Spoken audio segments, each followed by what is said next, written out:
কাউকে দুর্নীতির জন্য কাউকে ছাড় দেওয়া হবে না। আমি যেহেতু কৃষি উপদেষ্টা, আমি কৃষকের সাইডটা দেখতে চাই যে আমি এই যে বাজারের দামটা বেশি কিন্তু আমার কৃষক পাচ্ছে না, কিন্তু এটা যারা পাচ্ছে তাকে আপনারা পয়েন্ট আউট করে দেবেন এবং তাদের যেন একটা ব্যবস্থা না হয়, তাদের আইনে আওতায় এরকম করতে হবে।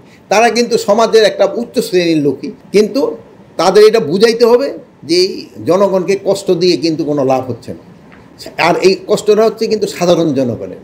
এইটার ক্ষেত্রে তাদের যেহেতু জুনের ভিতরে আপনার সত্যি কথা বলছেন, প্রজেক্ট যেগুলি শেষ হয়ে গেছে তারা কত পার্সেন্ট করতে পারছে এবং এইটা কৃষকের কতটুকু কাজে লাগবে এইগুলি বেশিরভাগ মূল্যায়ন করা হয়েছে। একটা প্রজেক্ট করা হয়েছে, ওইটা এর প্রজেক্টটা ইমপ্লিমেন্টেশনের পর মানে যারা এটা কাজে লাগাবে তাদের কি পরিমাণ হচ্ছে এইগুলি সম্বন্ধে আলোচনা হয়েছে এবং ম্যাক্সিমাম দেখা গেছে এই প্রজেক্টগুলি আমাদের একটা ভালো সুফল নিয়ে আসবে।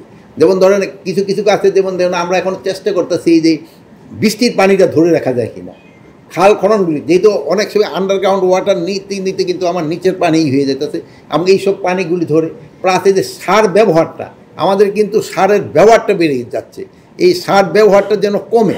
যেমন ধরেন আপনার এখন ইউরিয়া সার, আবার আমরা ডিএপি যেটা ইউজ করি, ডিএপির ভিতরে কিন্তু 20% ইউরিয়া সার থাকে। কিন্তু আমাদের কৃষকদের বোঝাতে হবে যে আগে যদি তুমি 10 কেজি দিতা ইউরিয়া, এখন তুমি 8 কেজি দাও, যেহেতু তুমি আর ডিএপি থেকে তুমি 2 কেজি কিন্তু পেয়ে যেতেছো ইউরিয়া। প্লাস এখন আরও আমাকে 10 কেজিরও কিন্তু দরকার পড়ে না এই জন্য।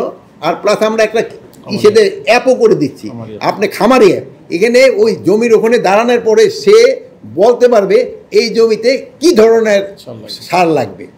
আর হয় কি আমাদের দেশে আরেকটা দেশ আপনাকে একটু, আমাদের কিন্তু টপ সয়েলগুলি নষ্ট হয়ে যায় অনেক সময়, উপরগুলি নিয়ে এই যে আমাদের ইট বানানো, ইটের ভাটায় আমাদের অনেক জমি নষ্ট হয়ে যাচ্ছে, আমাদের কৃষি জমি কিন্তু অনেক কমে যাচ্ছে।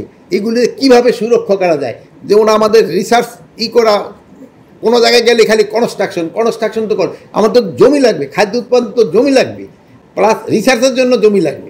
মানে কনস্ট্রাকশনে আমাদের যেই আছে অল্প জায়গার ভিতর কনস্ট্রাকশন করে আমরা রিসার্চের জন্য যেন বেশি জায়গা রাখতে পারি, এইসব ব্যাপারে আমরা আলোচনা হয়েছে। যে জায়গার ভিতরে দুর্নীতির অভিযোগ ছিল ওই 2-1টা আমরা এসে কিন্তু দুদুকে পাঠিয়ে দিচ্ছি।